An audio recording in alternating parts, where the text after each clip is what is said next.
Hey guys, welcome back to my channel. My name is Ukabeka Zimahlasela and this is Girl and Her Lord.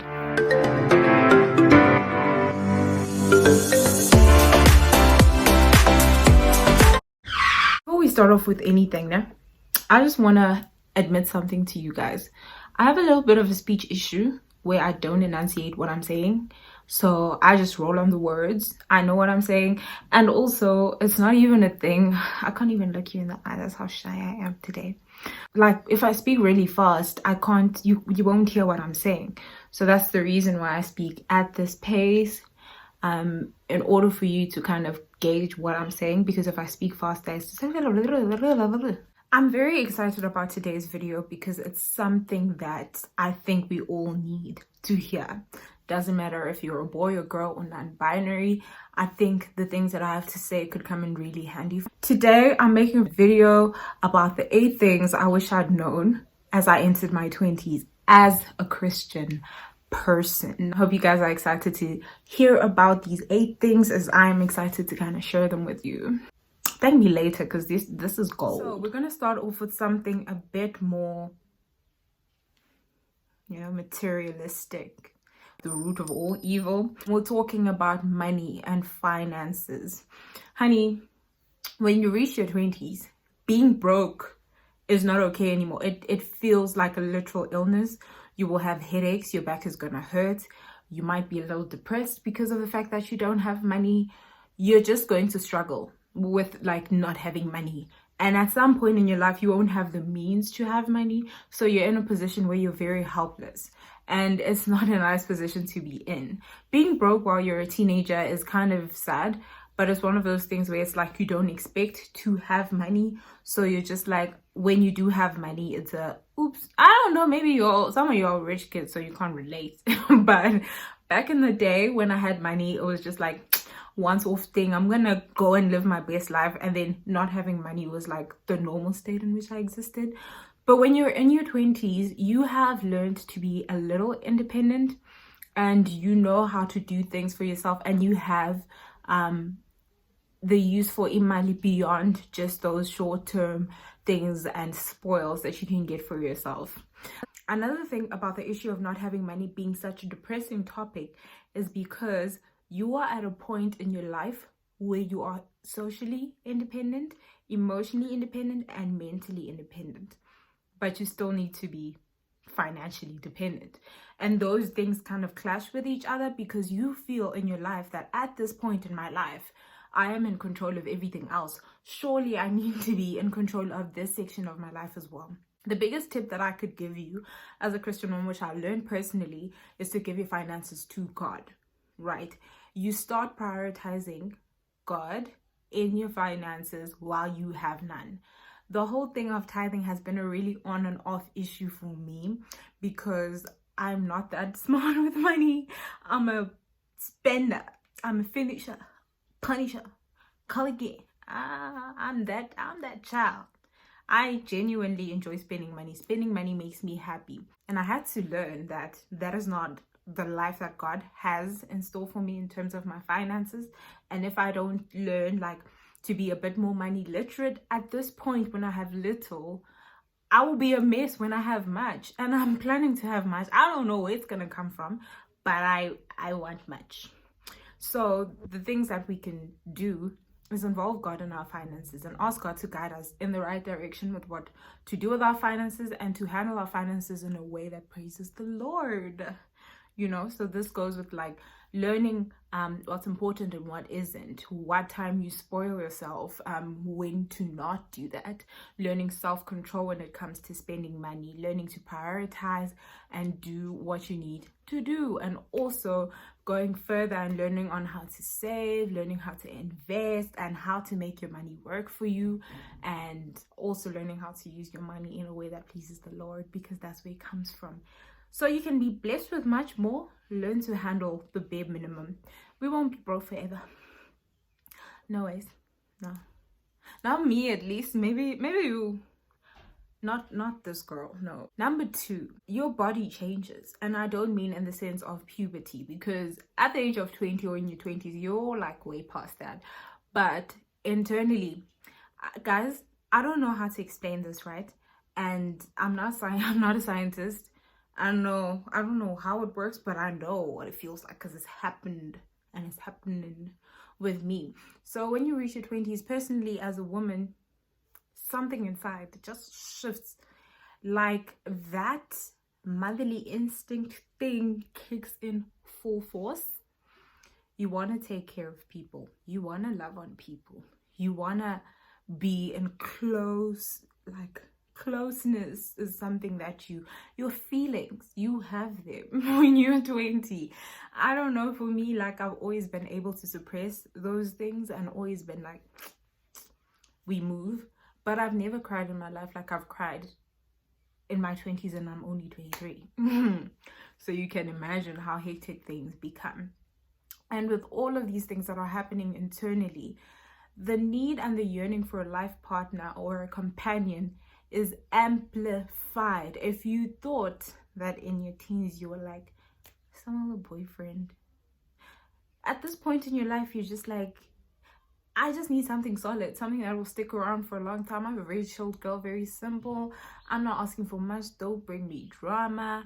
Don't disturb my peace. Be honest. All of those things now, they take on a different meaning, and it seems and feels more urgent.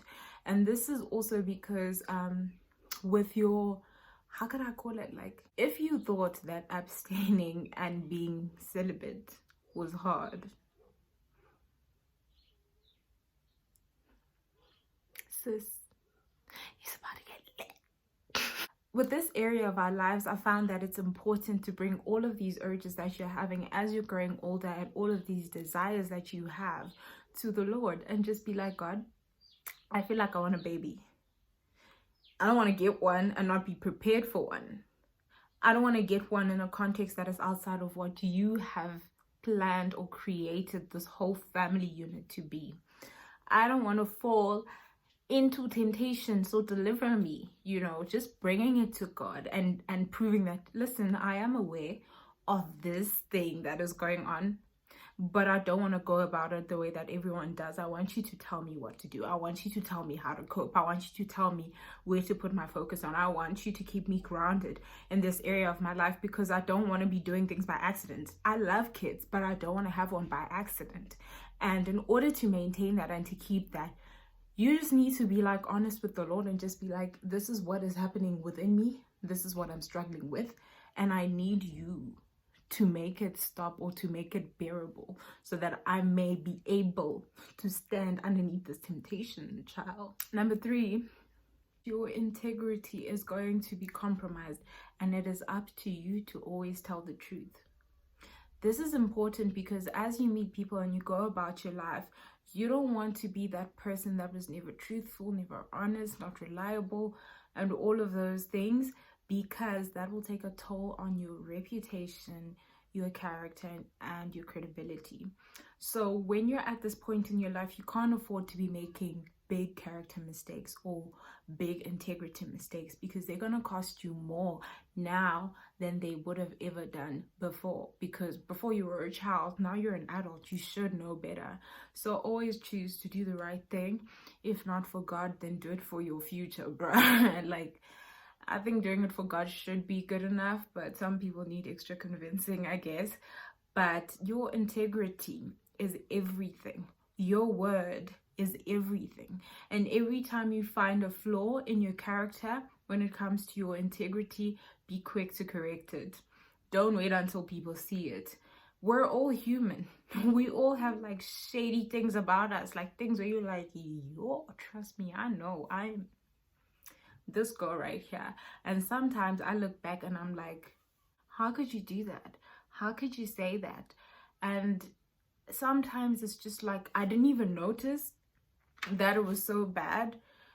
Even if maybe in that situation I was being truthful, it still hurt the next person. At the end of the day, it's just one of those things where you should never compromise on your integrity, because you want to be named by the people and the connections that you've made. You want them to name you in a room full of opportunities. You don't want to be that one person they just like, nah, Kara's not going to do that. She's not reliable. She never shows up on time. Like, she never tells the truth.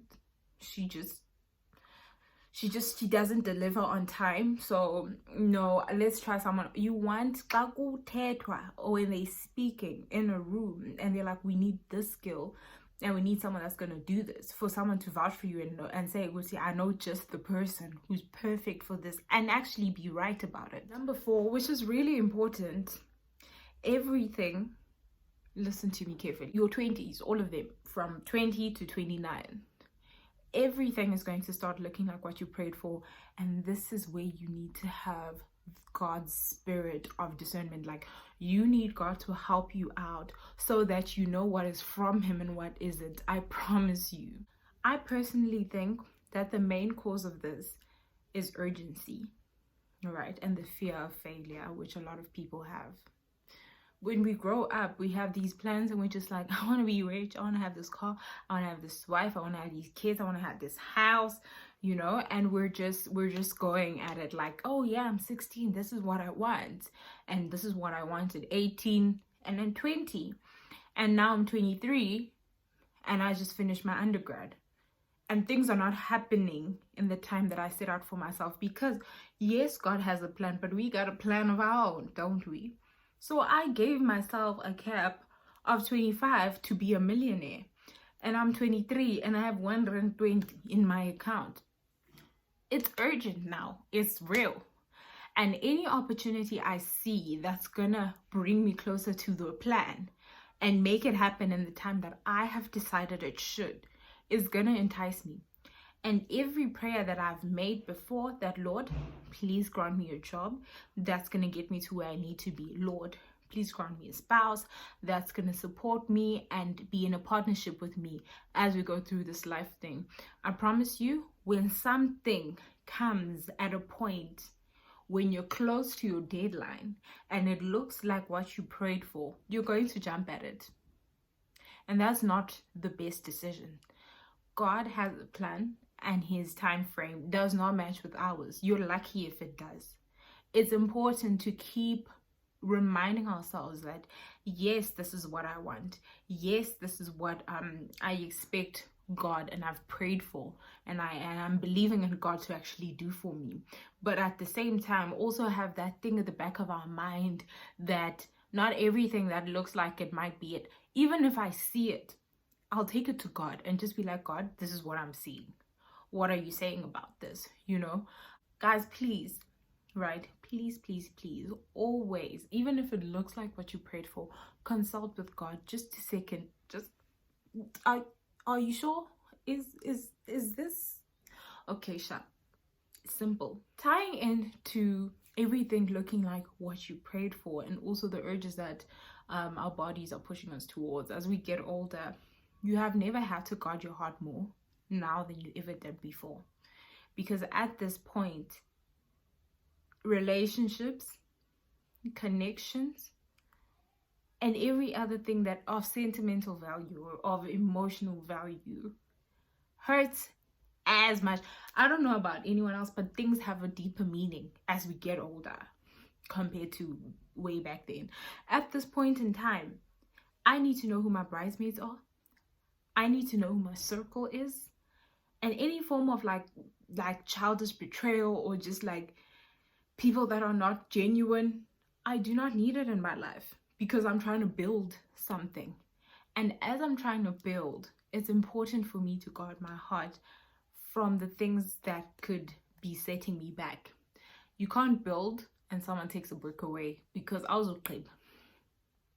So you've never had to guard your heart more. Yes, everything will start looking like what you prayed for, and you're going to get in and you're going to be like, let's go, you know.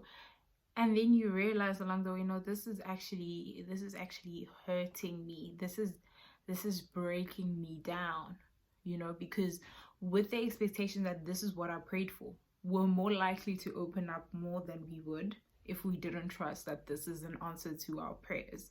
So it's important that even if you think, yeah, we're in the right direction, we're going with God's plan, to constantly be like, okay, I know this is what seems like God's plan, and I'm praying about this thing, but at the same time, I'm not going to involve my heart into this thing until I know for sure that this is what it is, because I can't afford to be set back like that. The kind of relationship hurt that we experience at this point in time shapes how we look at relationships going forward. Hurt people hurt other people. And that is true. Even no matter how cliche it sounds, it's the truth, because you will experience hurt, and that will be taken away from what you wanted to do for your spouse, for example. If you experience hurting like that, which is why I be avoiding relationships for my husband. That's really, to be honest, that's it. Because I don't want to be, I'm petty, I'm sensitive, I'm just an egg emotionally. I am just an egg, and I'm also very stubborn. So any kind of hurt that happens to me, I internalize, and I don't make mistakes. I'm not one that makes a lot of mistakes. So when I internalize that hurt, I take it as a lesson, and I'm strict with myself, because I'm like, I am never going to be in that position again. And God does not work like that. So now I'm gonna go into my marriage relationship with this pride. I'm not gonna tell him how I feel because it's on puppies. I'm not gonna do this stuff for him because he's gonna start thinking I'm his slave, even though it's in my nature to be doing things like that. And that's because people have taken advantage of those areas of our lives in the past. So it is important for us to guard our hearts, guys, and also have limits. No matter how much, like, it doesn't matter how much of a generous person or a loud lover or whatever you are, like, hone it in, turn it down for your own sake. Number 6, your relationship with God is about to take the sharpest turn you've ever seen in your life. And this can happen in all of the 20s, any of the 20s, the beginning, the middle, the end. I hope you're ready when it happens. There's going to be this one thing that's going to mess you up. I'm sorry for seeming like a negativity, but there's going to be this one thing that really messes you up. That's gonna be where you stand, and you have 2 ways to go. This is the points. You could go that way or you can go that way. So this way is when you're like, God, I don't know how you could do this to me. I thought I was your favorite. How dare you let this happen to me? Audacity is gonna be at an all-time. You think you have audacity now, especially if you're a man, exponential audacity, because you already have a lot of it. But you're gonna be like looking at God like he owes you something. You're gonna be looking at God like he's your child, and being like, I feel like you have favorites. I feel like I don't like you. I feel like I'm done with you. And then some ignore. Or the situation could make you feel like you will cry, and then you'll be like, God, what is that about? So you could either ask and try and find out, even though you're not pleased with God, like keep fighting him and then being like, I don't like you, but I'm gonna stick around because I feel like you're doing something, and just being honest like that with God. Or you can just be like, bye. And whichever direction you choose to go, it's gonna be hard to come back. If you choose to ignore God and think that God is this crazy narcissist whatever thing, you're gonna continue in that road with your pride, and you're gonna suffer on, and you won't have a solution for your problem. And when you look back, it's not gonna be worth it. And even if it is worth it, you're just gonna be like, I have to start from scratch. You're gonna have to be doing a lot of repenting and stuff like that, and that's okay. There's grace. God is but like, do you want to do that for yourself? Do you want to backslide that far? I don't think so. But this way, you're gonna have up and downs. You're gonna have moments where you just like, you don't like God. You're gonna have, it's a back and forth, but it's 2 steps forward, 1 step back. You're still moving a step forward. And at the end of it, you're either very, very, very, very, very, very pessimistic, or your hope and your faith and your optimism and everything is at its highest point on this side when you choose to follow God, because God will tell you, God will show you why certain things had to happen. And you know what? You're going to be content and be like, okay, Lord, I see it. Doesn't matter how long it takes, but you will eventually see it. So you choose which way you're going to go. Number 7, and this is very important, pray about everything. Every single thing, pray about it. I don't care how small it is, pray about it. God is an intentional God. God is a God of detail. God is a God of precision. Nothing happens for vibes. Pray to God wherever you go. Pray to God about whatever you're doing. Pray to God about every feeling you're feeling that you are uncomfortable with. Pray, pray, pray. And prayer is not one of those things where you should stand up and be like, yeah, I rehearsed like bars. No, it's just one of those things where you're just like, you know what? I don't know if I should get braids or cornrows. What do you think? You know, just normalize praying about everything, because when you do that, I don't know how it works, but you know things and you always make the right decision. I think it's very important to be learning that skill with smaller things and everything that happens in your life, because at a later stage, when like poop hits the fan, you will know that God is your first point of call. You won't have that thing you would say, okay, let me call my mom. Like the moment something happens or someone is sick, it's not doctor. Yes, we need doctors, but like it just makes it normal for you to just, something is happening, think of God, because you are in constant communication with God. The more you pray, the more you know. The more tea you have from God, exclusives that no one else does, you will feel things, you will know things that other people don't, because you are in constant. It's like having that friend that you speak to every day. They start spilling these secrets and you're just like, Kantunje. And the thing is, no one else knows but you. And the reason why you know these things is because you're close to this person. And it's the same thing with God. The closer you are with God, the more you communicate. God will speak back to you because he knows that you will listen and then you will follow up. But when you're not constantly in prayer with God, it's just like when you pray to God. Prayer is a conversation. When you pray to God, you're just telling him. Imagine having a friend who just comes over and you are there. And that friend then packs their bags and they go home. And then you're like, okay, I told them. That is not a conversation. But when you pray, you even have time to listen. If you're praying sparingly, you will run out of time to listen because you're always speaking.